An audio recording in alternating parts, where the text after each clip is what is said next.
Ayan nga ho, at bago ang lahat ba, gusto ko ring batiin ang happy 80th birthday kay dating Pangulong Rodrigo Duterte dyan sa Hague, Netherlands at sa buong pamilyang Duterte. Ayan ho.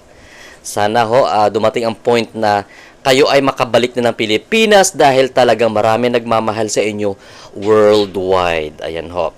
So, ang topic natin guys, itong si Claire Castro pa rin. Kasi, ayon sa kanya, doon sa press briefing dyan sa Malacanang, medyo alanganin sila dito sa interim release ni dating Pangulong Duterte dyan sa Hague, Netherlands, kung makikipag-cooperate ang gobyerno ng Pilipinas dyan sa sinasabing release ni Pangulong Duterte. Pakinggan natin ang pahayag ni Claire Castro sa ganitong usapin, guys. Yusek, this question is on the subject of interim release for former President Duterte.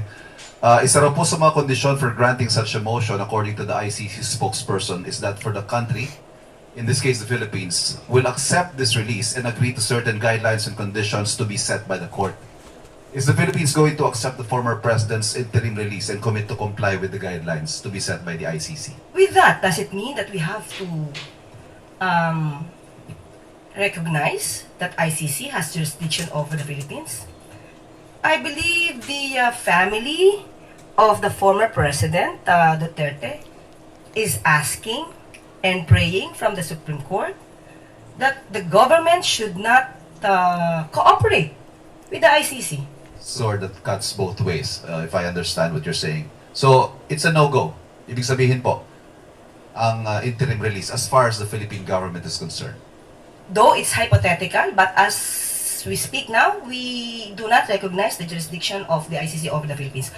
So, Teka! Ano ba this nangyayari sa mundong ibabaw? Maliwanag ang sinabi ni ni Attorney Claire Castro, Undersecretary ng Presidential Communication Office, na hindi nga nila nire-recognize ang jurisdiction ng ICC dito sa Pilipinas. Kaya bakit nag-aalangan pa sila na makipag-cooperate kung mag-grant nga itong hinihiling na ng kampo ni Duterte na interim release. Ayan ho, kasi kasali nga ho dyan sa agreement kung makikipag-cooperate ang bansa na yon na pupuntahan ni Pangulong Duterte sa interim release.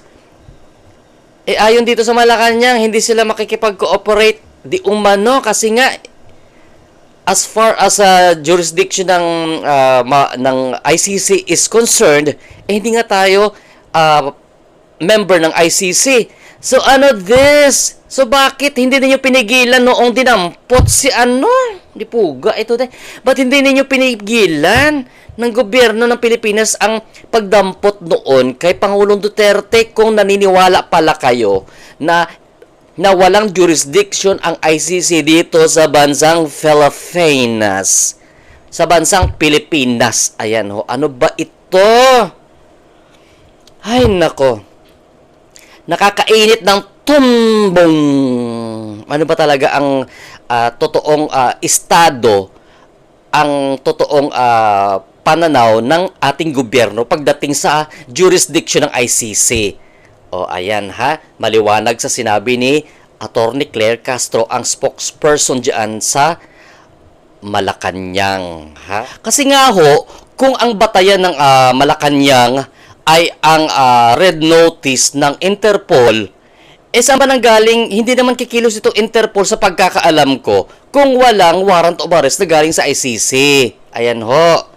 Yan ang pagkakaintindi ko ha. I-correct din ako kung mali ako. Kasi ang ayon sa Malacanang, dahil nakipagtulungan sila sa Interpol. So ano ba yung sinasabi ng Interpol? Di ba yun nga yung red notice niya dahil nga mayroon siyang warrant of arrest galing sa ICC. Di parang ganun na rin yun na parang ang labas nun nakipag-cooperate na rin ang gobyerno doon sa pagdakip kay Pangulong Duterte. Di ibig sabihin, nire-recognize mo na rin yung jurisdiction ng ICC. Kasi kung hindi mo nire-recognize yun, kahit Interpol pa ang magsabi niyan, wala namang magagawang Interpol sa pagkakaalam ko. Ayun ho. Kita nyo si Putin hanggang ngayon. Sino pa yung taga-Israel ba yun na may red notice din yan ata sa Interpol tsaka sa may warrant of arrest sa ICC. Hanggang ngayon hindi naman sila nadarakip because hindi nakikipag-cooperate ang kanilang gobyerno. Ayaw nilang ibigay, isurrender ang kanilang citizen, ang kanilang isa sa mga citizen nila diyan sa ICC dahil may sarili silang justice system. Naniniwala sila sa justice system ng kanilang bansa. Ayan ho. Ay, nako, ambot lang. Tutubuan ako nito ng boobs. Charot.